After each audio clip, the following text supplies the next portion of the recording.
Hello, hello, and welcome to this week's episode of in12d. I'm here on my own. My co-host is had to drop out for a reason today, but I'm not alone in the studio. I have an amazing guest to share with you guys. This week's episode 43, is titled Enchanted Identity, Transforming with Our Archetypes. And I'm really fascinated by this one. I just think you should stay on for the whole of this episode because you're going to really kind of find out a lot more about how you can kind of implement this. We're talking today about what if your true identity isn't something you create, but something you actually uncover.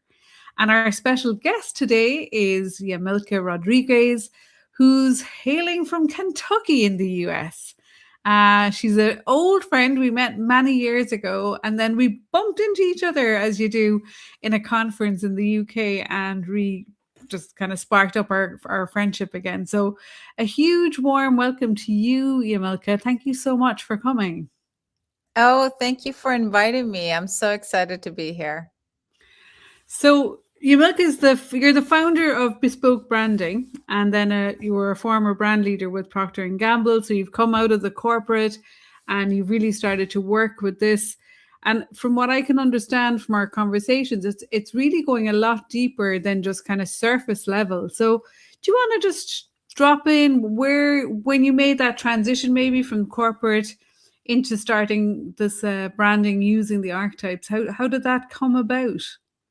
Yeah, that's a great question. So I was dabbling with archetypes inside Procter & Gamble, right? We had Oh, already kind of started looking at, I had an agency partner who was really into archetypes. So everything we did, we kind of put the archetype lens on it. And so I found it so fascinating, and it was really great to get the team in line with it. And even when I would talk, I managed agencies. That's what I did at Procter. And so when I would talk to my agency partner and tell them kind of what direction we wanted to go, it was a conversation we could have based with archetypes. So I made the conversation go faster, easier, understandable. And so it just helped us move things forward in a much quicker and speedy way. cool. So you were already doing it. So it's something that do a lot of that comes up naturally in that kind of part of the industry, like that people can identify their brand through the archetypes or Yes. So it is something a lot of people do. And it was this book written, it was called The Hero and the Outlaw. And it was all about how to use archetypes in branding. And so that's kind of the book we based everything off. But as we were working through some of the pieces, there's no formula for this. So yeah. as we were working, we kind of developed our own way and our own framework. And we also discovered new things that really helped us uncover, we talked about uncover deeper elements and essences of a brand. Okay. So there I know when we were chatting about this just a couple of days ago, we were talking about that kind of hero's journey. So there is a sort of like every brand or every business, every person really in it is going through their own sort of, I suppose their challenges and their triumphs and their, things like that. So it's sort of one experience is informing the next, so to speak. Like so with Enchanted Identity, like that's like the how we were excited to title this episode.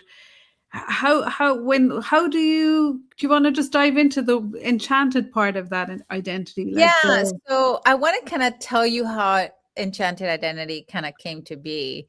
yeah. Um, so as I was working, I'm working on my dissertation in identity, and as I was working through it, one of my trainers or a course I was doing in poetry, as I was going through it, I was really focused on getting clarity on the direction where I was going with this, where I wanted to go with it. At the beginning of the process, I thought, oh, I'll definitely do archetypes. But as I kept diving in, there was something deeper that needed to be something that I needed to challenge myself with, rather than something that I already knew and understood fully. So one of the things that kind of came to be is like, you're in and we talked about this prior, but I don't think we related it to this, is, you're kind of a fairy. And I was like, what? And she's like, yeah, because in my poems, a lot of fairy stuff came up. And there's been a lot of fairy things kind of in my life. And so I was like, yeah, she's like, you should do it on fairies. And I was like, okay, I'm going to do my dissertation on fairies. This is right before we actually encountered each other in November, Yeah. after so many years. And so working through that process of this fantasy, kind of revealed enchantment to me, through the fairy world. And then identity was this element that I was playing with prior. So I kind of Mhm. combined those two things and called it Enchanted Identity, and really took it as the beginning of really looking at ourselves, because it was all about the invisible parts of ourselves that we don't see or that we don't want to see.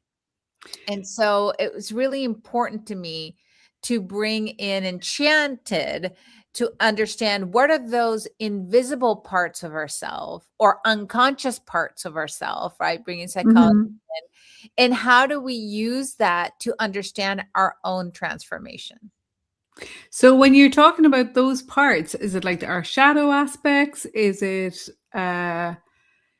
is it something that we have yet to discover about ourselves, like, as well, or is it the part that we know but we kind of keep under wraps? It's so interesting you ask it. It depends on the individual, right? Everybody's going through their own cycle in life, through their own pieces, but all of it, right? What's the shadow? What's the self? A lot of Jungian work, Carl Jung work in it, because a lot of times dream is part of how we transform identity. The dreaming time, you are expert in dreams, so there in images, symbols, there's so many different pieces of ourselves that are yet to be uncovered. And Mm, so the transformation is actually a cycle. And so it's not just, oh, I'm going to transform today to this and then I'm going to be done, no more transformation. It doesn't really work that way. It's an ongoing process. So that's why it's more of a cycle, and things go in cycles. So you might uncover your shadow, yeah, or in the next one, you might see yourself as multiplicity. You have multiple different types of identity. Or, you might just look at yourself and understand that you're just shifting into a new version of yourself. And what does that shift mean for you? And how do you use it to help you through that process versus to say, no, I'm done with change, right? And so, how do yeah, you? It's a flexible process. My dissertation really is about identity was looked at as something stable. And yeah, my whole point is, no, it's flexible. It's yeah. movement. It's change. Change is not, static. So understanding that that's kind of part of you and who you are, and these things are happening, is really important, and to bring it to the conscious side of ourselves. So if I'm right in understanding, it's sort of like not you performing as per an archetype that you're choosing. You know, it's more like you're going a bit deeper to reveal what's really there, your true nature, like what else is there, not just the ego encapsulated personality, but the like what's really underneath all of that, like, because sometimes we can be showing one side of ourselves, playful or whatever, but really there's a depth to that person, or vice versa. Somebody who's very deep and wise and quiet can often unexpectedly have a real playful kind of lighthearted nature too, like we talked about that tension between the opposites within the archetypes. I thought that was really interesting. Yeah. So, tension is a really fascinating concept. I love the concept of tension. And one of the things that we created in our, this, you won't find this in any books, but we started to see patterns, right? This is part of Mhm. psychology. So we started to see these patterns, and we started to see how certain archetypes were attracting each other and how they Mm, were opposing to each other.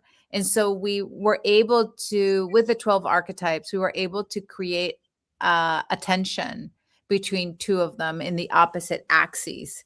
Um, mhm. and that really helped the work, because a lot of times when people, and I'll say this, like, a lot of people use archetypes, I'm not just the only one, but they don't build tension. And Mm, that's where things go wrong.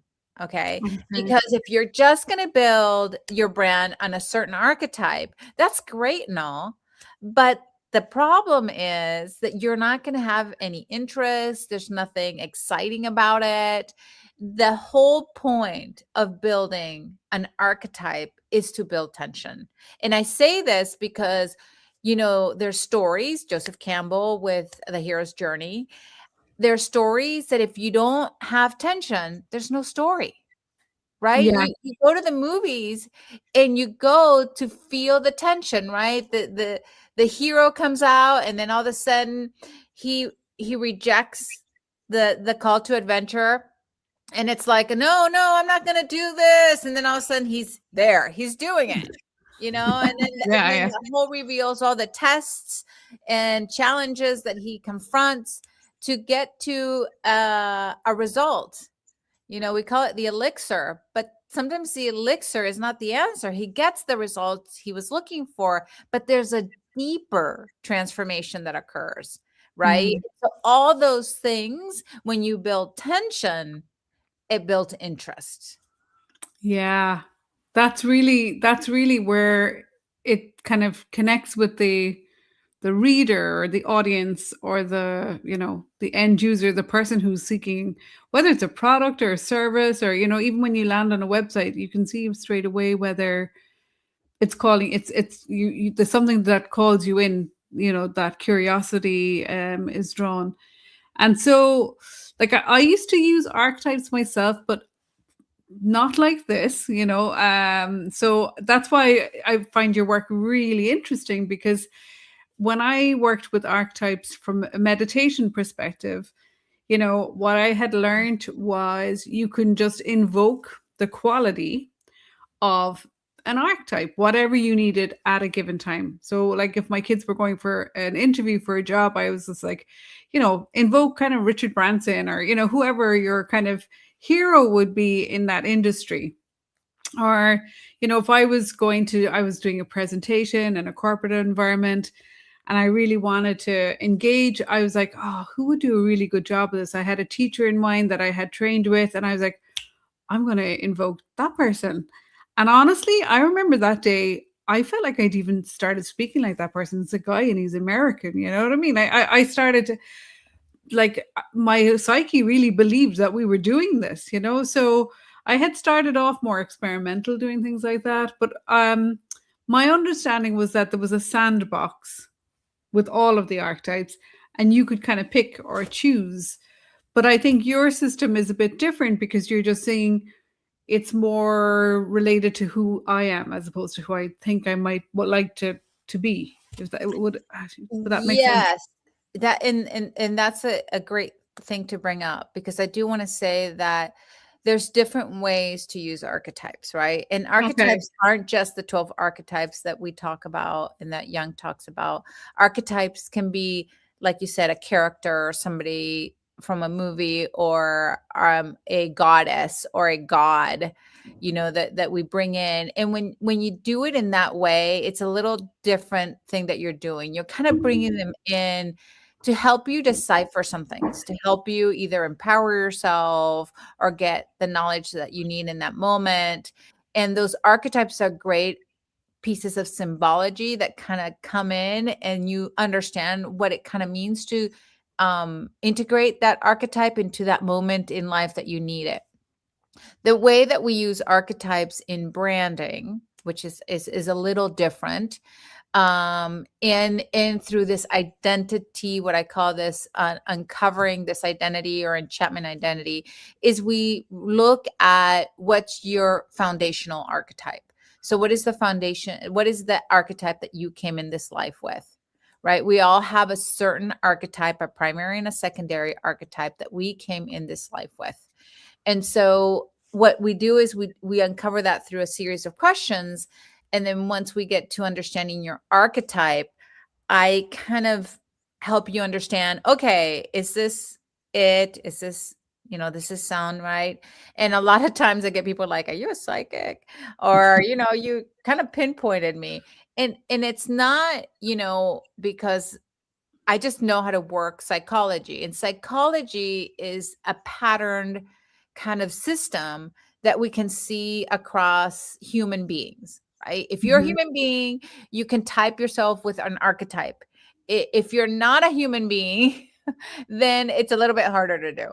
Okay. So, because psychology is so rooted in who we are and the foundational part of us, that's how these archetypes get represented, and we build an archetype. But again, we're not just one dimension, we're multidimensional. That's why I use Mm. two archetypes. And the other thing that we do, a primary and a secondary, is because you need to be consistent, specifically when it comes to your identity, to your expertise, to what you do across everything that you do, so people can remember you and recognize you.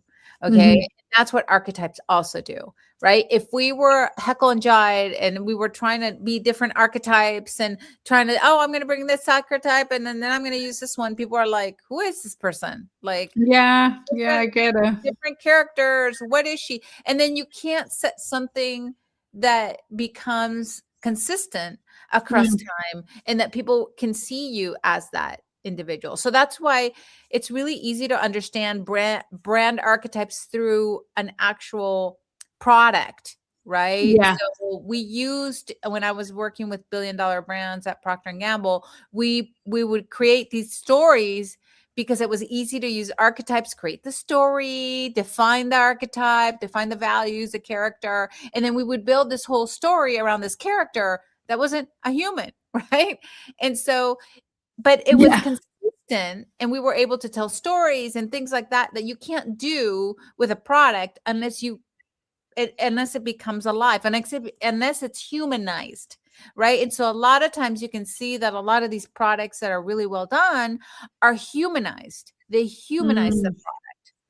And so that's really like where I started. And then I took it into personal branding, or branding for individuals, because I saw such power that it Mm. had when you understood and you had the clarity of where this archetype could take you and how you can really develop your brand or your personal brand or your expertise around a character that is you. I'm not, Yeah, making this it's up or trying to be somebody else. It's a character that is defined in you. yeah, like you're not trying to be the next somebody else. Like that person's already Like, taken. So it's authentic and it's more aligned, I suppose, with who you are and what you will actually deliver when it comes from that place. It's going to be, people will pick up on that. Like energetically, it's subtle, but you do notice the difference, I guess. So how do people find that? Like, what's the process like? Do you want to go into some of that? yeah. Like, So basically, it's super simple. We ask two questions. The first one is about human behavior. What are the mhm, drivers of human behavior? And there's four drivers of human behavior.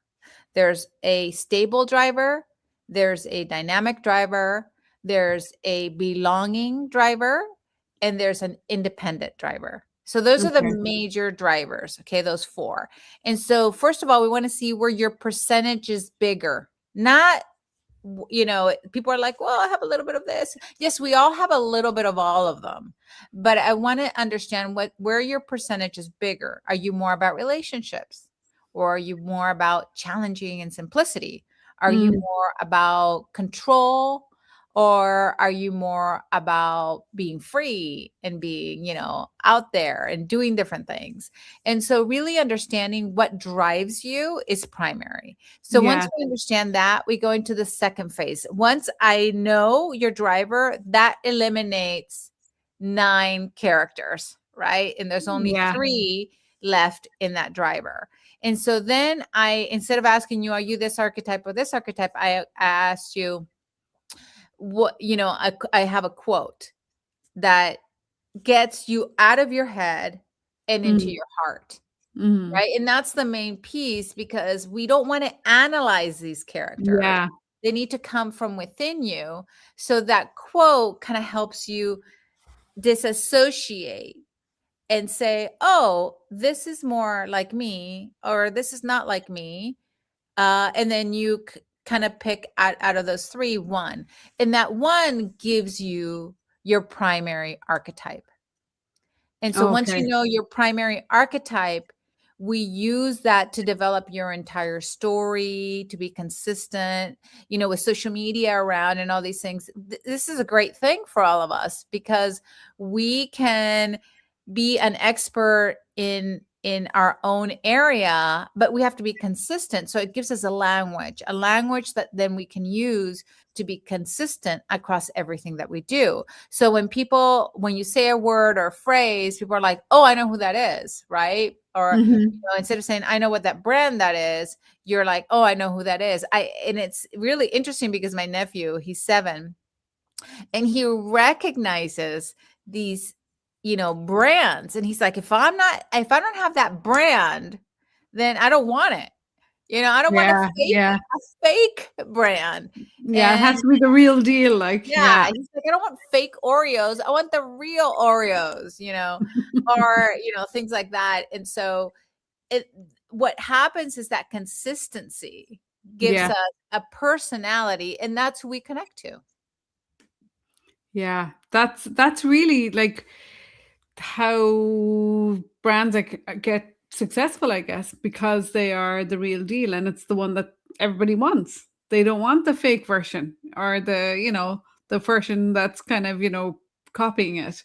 You can tell the difference very easily. So, my other question for you then, Yamilca, is, you know, you obviously see a lot of kind of brands or, services that are on in the marketplace that are not optimizing their archetypes, that are not really making any impact at all, like that they're just missing something. And is it possible to just pick up where, even when a brand is going in the wrong direction entirely, and recover that to is that a possibility? Is that something you've done? Yes, yes, it is possible, and it's actually essential. And but you have to recognize it, right? The first thing is recognizing that there's something wrong, that Yeah. you, either the brand or your brand, is not going in the right direction, right? And I can't help you unless you actually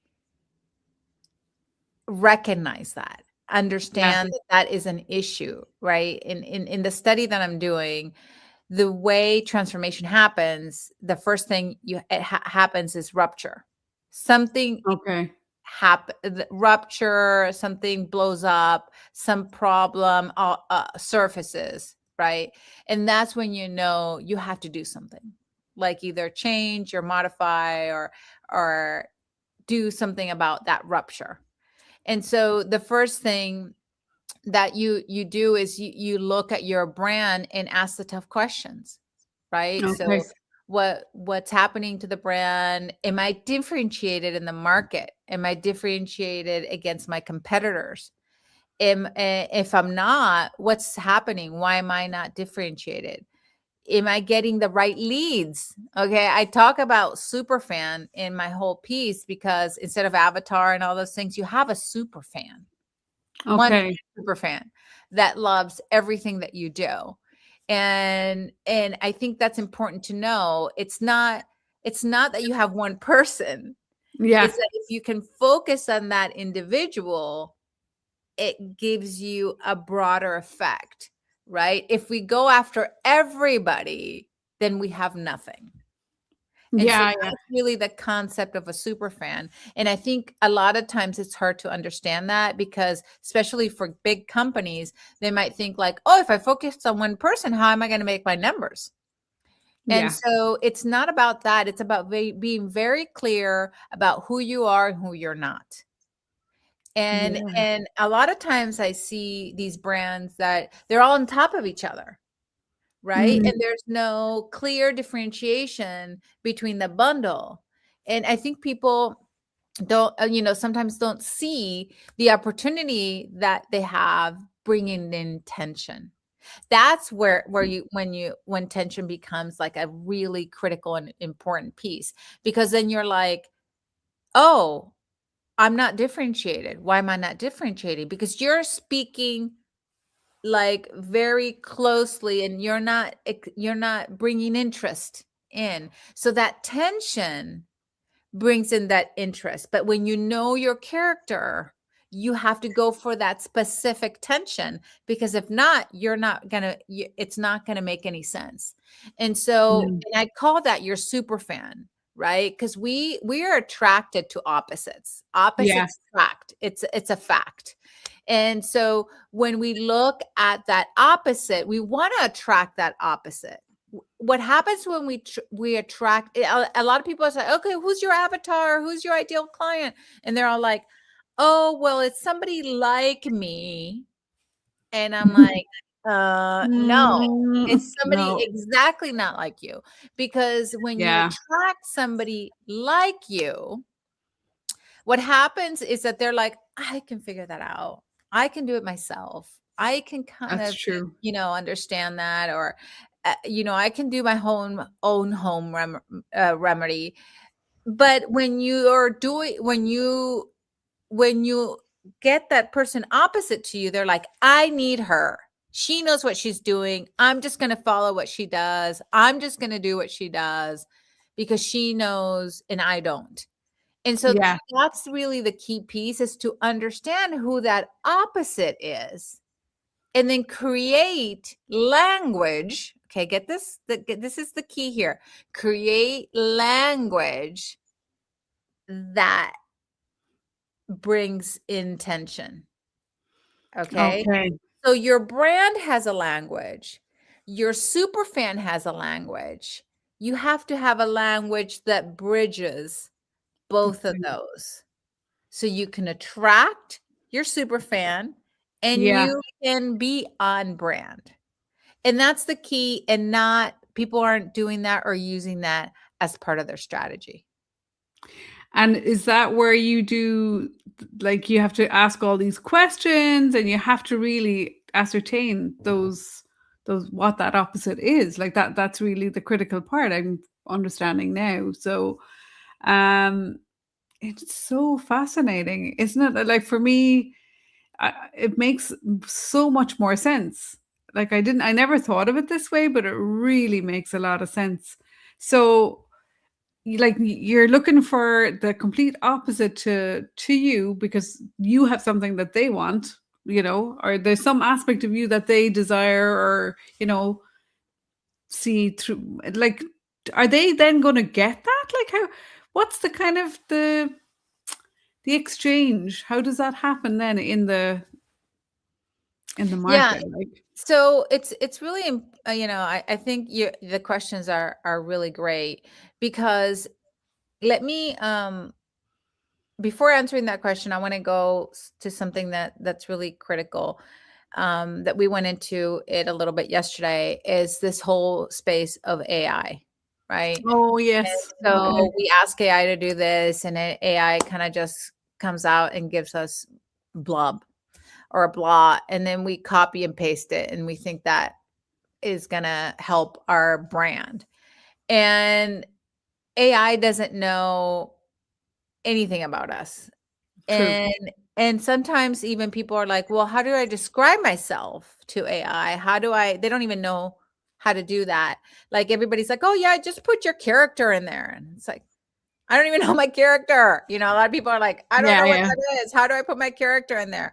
And you have to be very strategic when you're using AI, yeah, right? Because AI are just you know, if you ask the wrong question, it'll give you the wrong answer.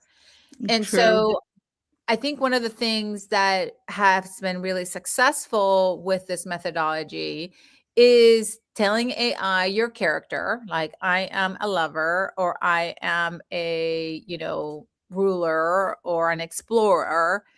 My opposite is this. Can you create a communication strategy that brings to life my two characters' intention? Hmm. And when you do that, it does something so fascinating. Like it really brings to life your language.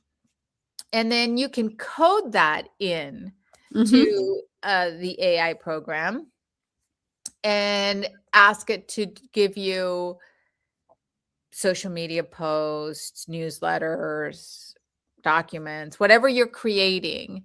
Hmm. Uh, but that way it can keep the language consistent. What happens a lot of times is that we go into these AI programs and we say, give me a social media calendar for 90 days or whatever. And it just gives you this very generic calendar that you use, and then you're wondering why you're not getting any hits or nobody's coming to your page.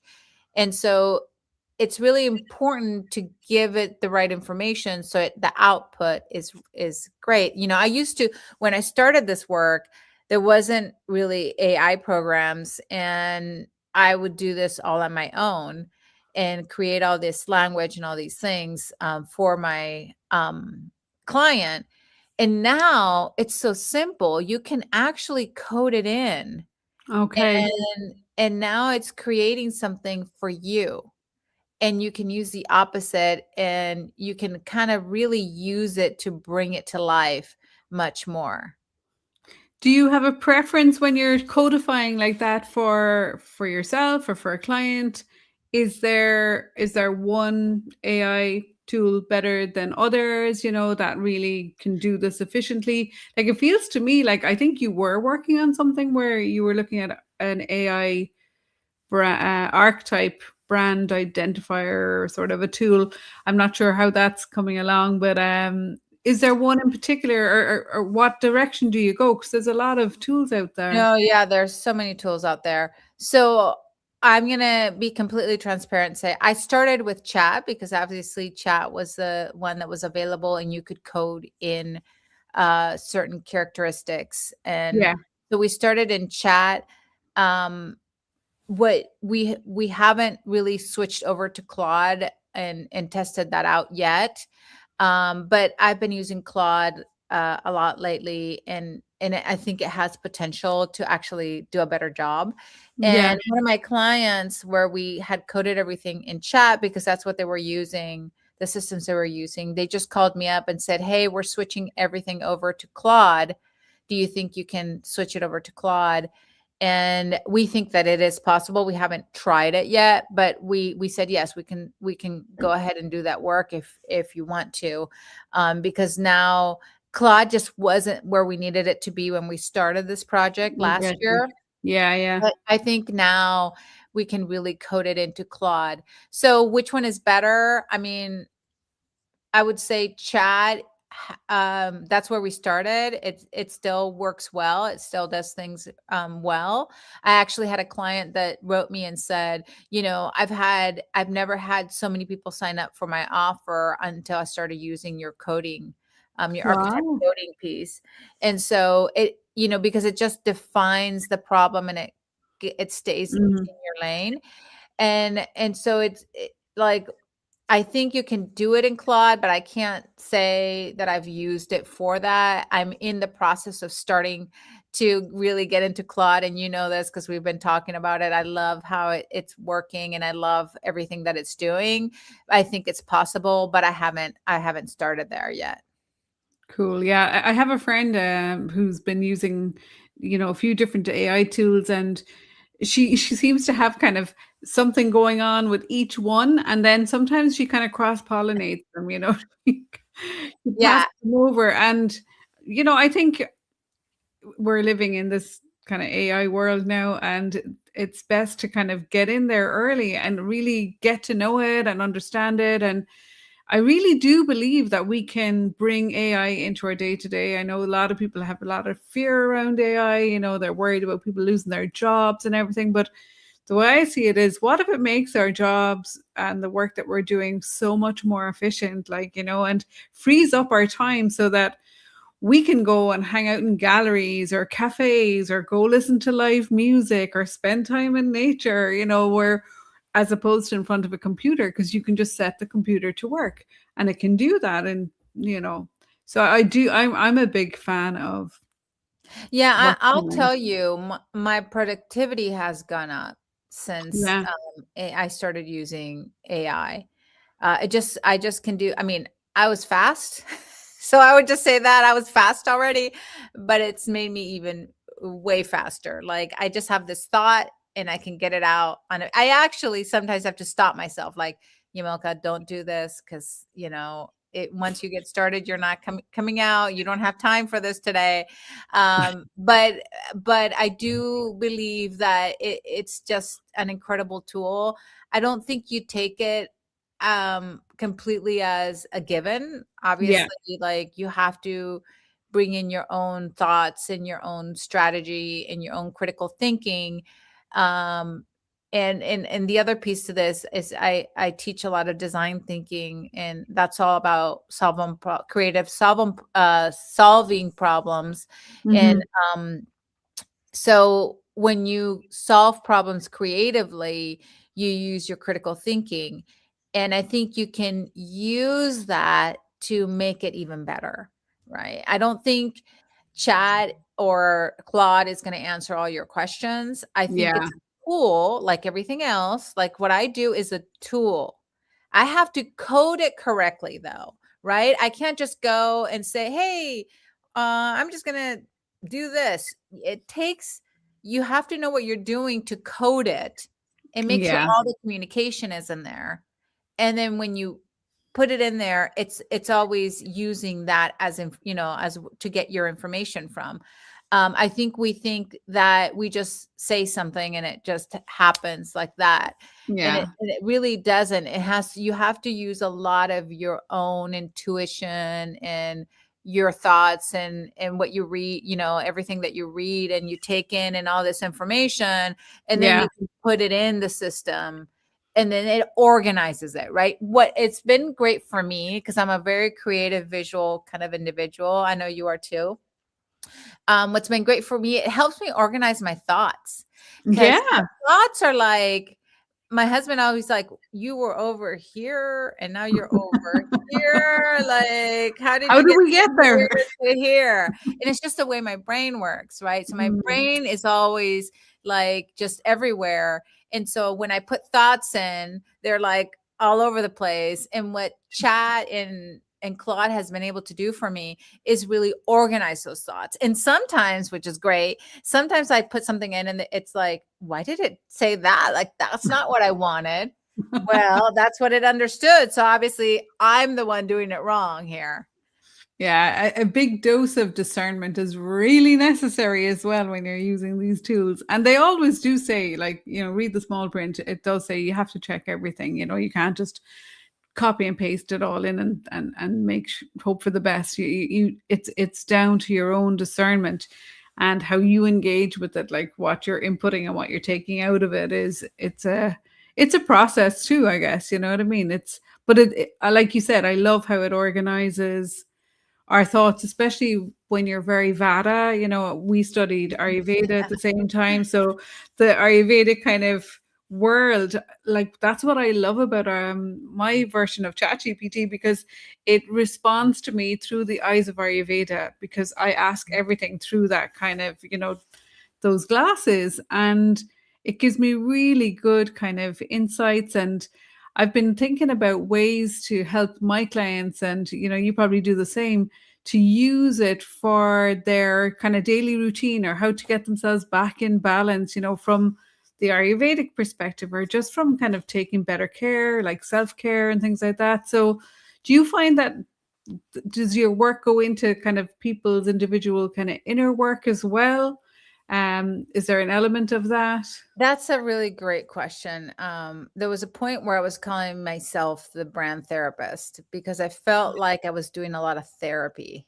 And Mm, when you work in psychology, and specifically with Jungian work or Carl Jung work, you start going into realms that are unconscious to yourself. And the whole point of psychology is to bring it to the conscious world. mm, And so I think a lot of times, we play in these spaces where we're not fully there. And actually, if we look at data, we're kind of like a mountain, right? And only the little piece is the part of the brain that we use is only 3%. And there's still 97% there that is unconscious, at the yeah, unconscious level.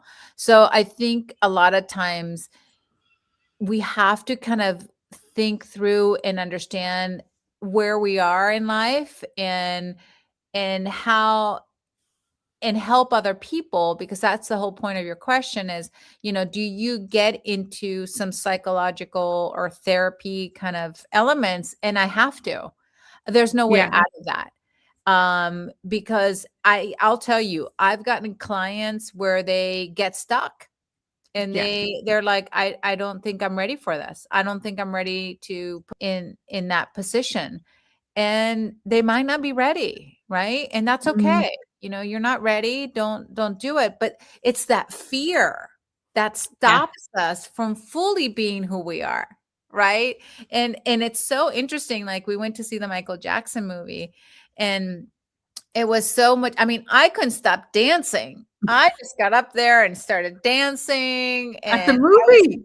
and I was having so much Cool. fun, and yeah, it was great. And my husband was like, "Why are you doing that?" And it was an interesting conversation. It was like a therapeutic conversation, saying, I'm like, "But that's me. That's who I am. I want to be, like, if I hear something, I got to move, right? And I'm not going to stop moving because I'm fearful of what somebody's going to say, or somebody's." And it was interesting because he's like, "Well, I would never do something like that."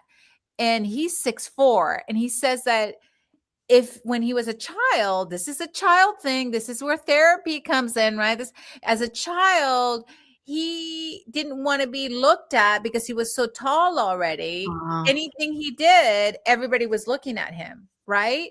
And so he would hide, right? And so these are things that happen to us unconsciously that mm, we need to uncover, because it doesn't help us become who we fully need to be in this world. yeah. And so through that process of archetypes, and this is what I love about this work that I do, is through the process of archetypes, you reveal your authentic self, and you're unapologetic of who that Mm, individual is, because that's the whole point. Why are you going to be somebody else? Why are you going to hide behind the shadow? Why are you, doing all these things if you're not going to be yourself? If you're not going to be, if you're mm. not going to take on those things. And I'll tell you, it's not easy, right? It's not No. easy to just say, I'm going to be this person, this is my authentic self, blah, blah, blah, blah, blah, blah. It's not an easy thing to do. But for me, it's my purpose, and there's things that drive me there, and it's like I have to do it now, right? Yeah. I have to go there, because if I don't, I'm going to be upset. I'm going to feel like I didn't accomplish what I came here to accomplish. That's really interesting. So there has to be that kind of wall. You have to hit the wall or the The rupture rupture, or yeah. the challenge and to go through it. Like that's the continuity of our process of changing or transforming or whatever. So I know you're like, let's go just flip back to your dissertation because I think that's really interesting how that even in itself has been evolving for you. And, I know you talked a lot about symbology there, and maybe you can elaborate a little bit more if you want to about the symbology within that, but within what you're writing in your dissertation. I think Yeah. that's an interesting I concept. yeah, I'd love to talk about this because this was a huge insight for me in particular. So as I was really looking at the beginning of my dissertation, I told you I looked at Enchanted Identity, and then I moved into really looking at identity, but as a transformational tool. Hmm. Um, but one of the things I was ignoring through the whole process was the symbology part of that. And I didn't really recognize it until I had a dream, and then combined with this mastermind I was doing, kind of all, how things, like we say, there's things that happen in the waking world and in the dream world, and like all of a sudden it's the same thing, but we're not really paying attention. Yeah. So when all of a sudden I realized that symbols are just connected to our psyche in Hmm. many different ways, in dreams and images and different ways. And it's there before we even know that we're going through a transformation phase.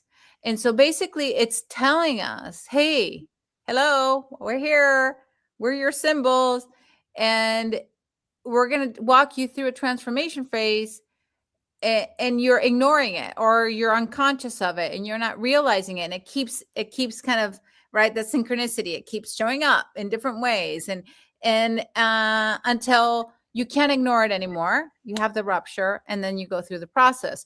But I think what symbols do is, if you can recognize it, like recognize something, and you're like, you don't have to give it a meaning, right? It's not about, Okay. oh, this is this, right? But just recognizing that that symbol is reoccurring or happening, or you had it in a dream, and then trying to understand what it's taking you through, right? And Okay. letting it take you through that process. Like, yeah, I don't feel well, maybe I need to go through this, and then being in a space of kind of like testing things out, the threshold, the edges, and then integration, back to the return, or that integration element. And I think transformation can Hmm. be a practical, or a process that is not, we think transformation is like this vague thing, Yeah. right? It has no, oh yeah, when did you transform? It's like I can't pinpoint things, but I Hmm. believe you're going to go through several transformation phases, and I Yeah. think you can go through that transformation phase using symbols as a mediator. So the symbol mediates the transformation, and it helps you process it mentally and psychologically and in your body. And so now you So, can take yourself through a transformation process over and over and over again if you want mhm. to, consciously. So is the symbol about making you aware that you're in a recurring theme, and but now that you're aware of it because it's recurring, you're like, ah, this is the symbol, not necessarily a particular meaning, but it's kind of recognizing that you're on this roundabout again, or on this Yeah. rodeo again, or whatever it is. So you're like, oh, I've been here before. I recognize this place. So, like, is it like also then that you're going to do something different to get a different result? Because if you keep doing the same thing, you just stay the same. So you need to kind of maybe shift your perspective or something. Like, can you Yeah, just yeah. break that down a So little let bit me more let for me break me? that down a little bit so it's understandable. So what happens is, symbology doesn't have to be something that is bad. Okay. Yeah. Yeah. Yeah. Um, so it can come in different forms. You Yeah. described a certain form. So let's say that something happens and you recognize, oh, I'm back in this place. What's happening at that specific stage of what you're referring to is that you haven't fully gone through the transformation Yeah. that you were supposed to go through. But that doesn't always happen in that way, but it can. Okay, that's one way. So then what you have to say is, okay, there's something that's telling me, right? That's the rupture that is Mhm. telling me I have to go through this, or because I can't be this person or this thing anymore, right? I can't do this anymore. I'm Yeah. done. I have to move on, move into the next phase of my life, or whatever you want to call it. So then what you do is you recognize it. That's the primary thing, is to recognize that constant pattern, that symbol that is coming into you, and understand that there's something in your life that is telling you can't continue this path. Okay. No, you have to move on. You have to get through this. And this happens a lot with people who are grieving, or just different things, right? That come into your life, or your trauma or something like that. And Yeah. you got to move on, right? You got to move forward Yeah. into your life. You can't have that trauma or that grief hold you Yeah. in that place, because you're not going to be well, right? Transformation is actually a health process, a healthy process for us. Change is Yeah. healthy. We look at change a lot of times as humans as like, I don't want to go through any more change. I've changed so much. And it's actually a good thing. Going through constant change Yeah. is helps you clean out your system. And Yeah. so so you have that symbol that keeps reoccurring. You pay attention to it. You understand that you can go on your life like this. And so what happens is then you stay in this space of, it could be a threshold, it could be a liminal space. So you Mhm. kind of let it work through, but with your conscious self, right? Yeah.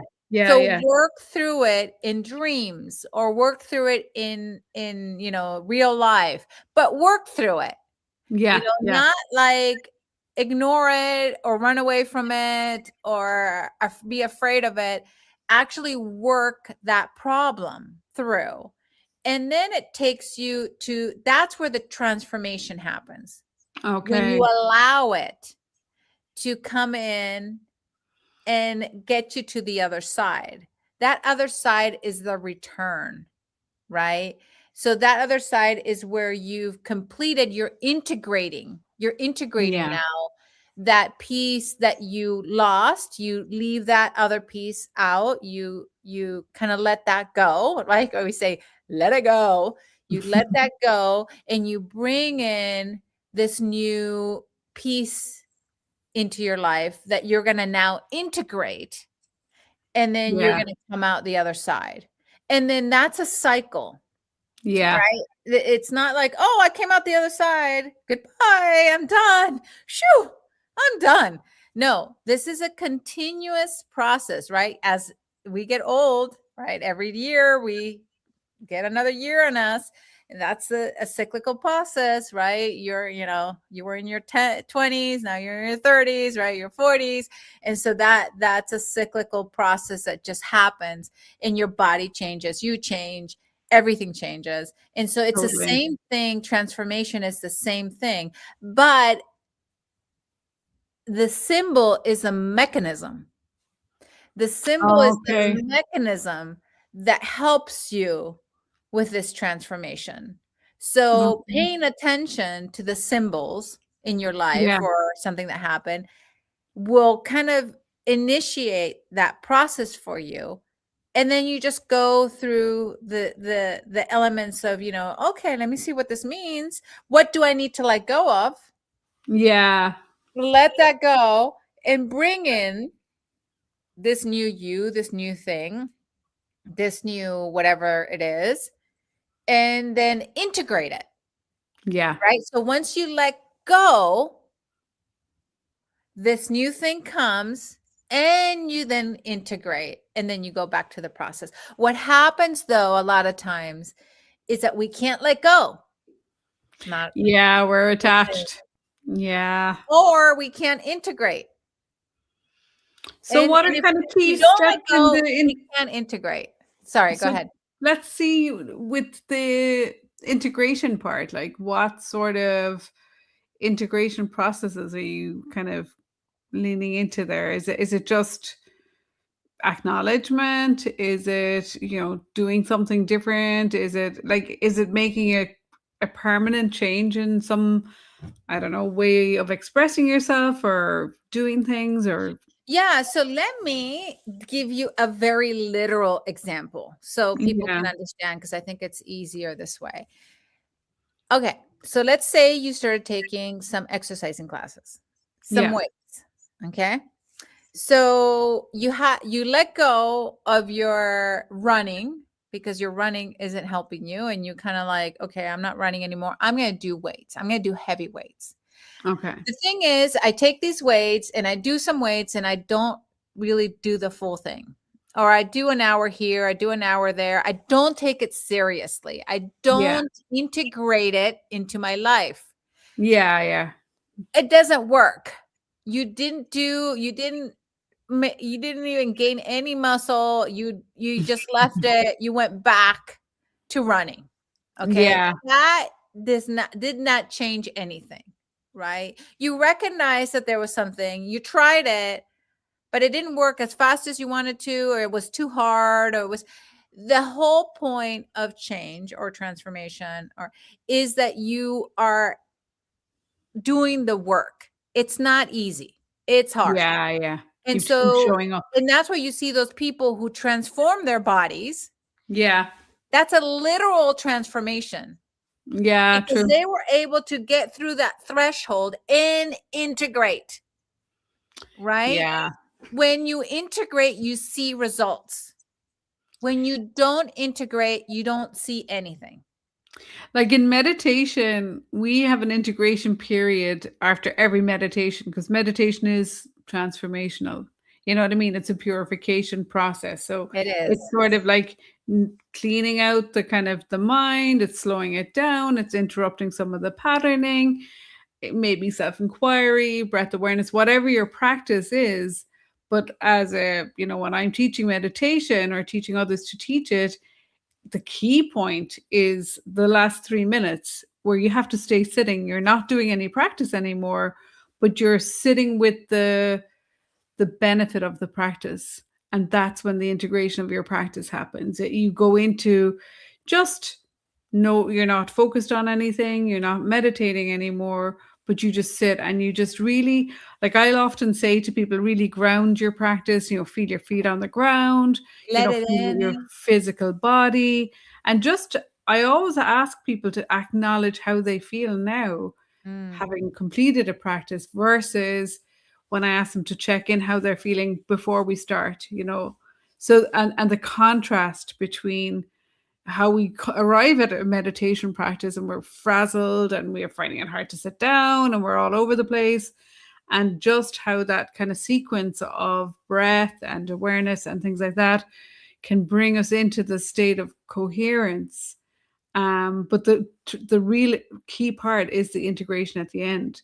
That you carry that coherence through Mhm, your exactly. day. It's And like then your when you yoga come back practice, to or it yeah, yeah, and then you come back to it, that means the integration had fully, achieved because you can come back to it the next day and it makes it easier and easier, just like building the muscle, right?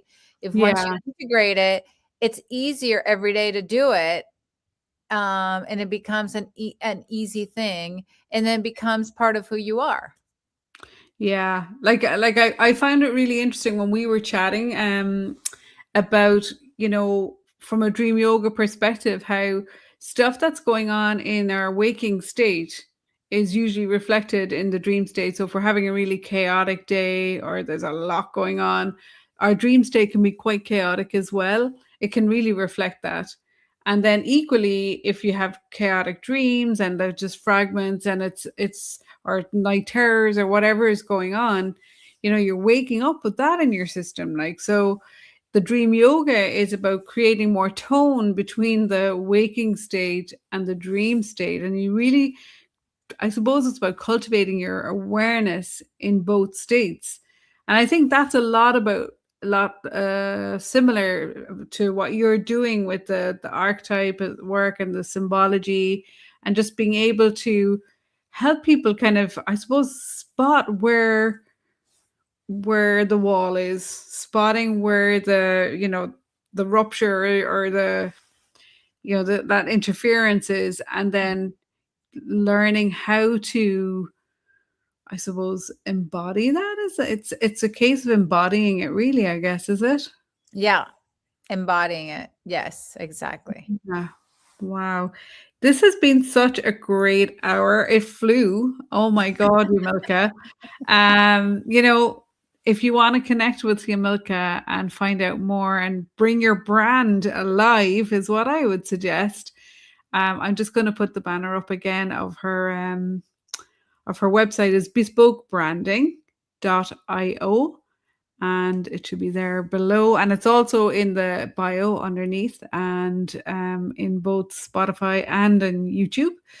And the other thing I'd like to say is you are writing, you have a book already out. Do you want to just give us what is the title of your book?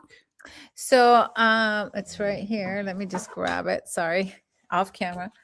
It's The called Brand overview. Archetype. This is everything about archetypes. It does talk about the tension and everything.